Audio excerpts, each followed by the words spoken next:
ছিলে কিনা? রমজান মাসে এক মাস সোজা আমি অ্যাটেন্ড করি নাই। রমজান মাসের 30টা রোজা অ্যাটেন্ড করলাম না। রমজান মাসের 5 ওয়াক্ত নামাজ অ্যাটেন্ড করলাম না। এরপরে টুইপে মার্কশিটে লেখা আছে, আল্লাহ রাসূল সাল্লাল্লাহু আলাইহি ওয়াসাল্লাম মার্কশিটটা দেখার পরে বলতেছে, আব্দুর রহমান কোন জায়গায় তো অ্যাটেন্ড নাই।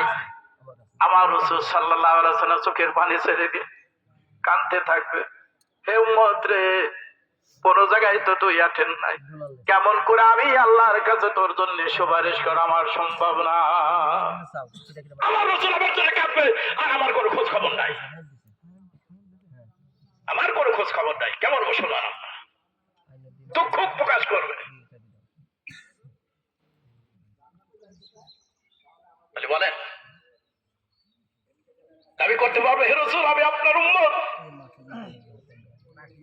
সারা মাস রোজা থাকলাম না, সারা মাস তারাবি পড়লাম না,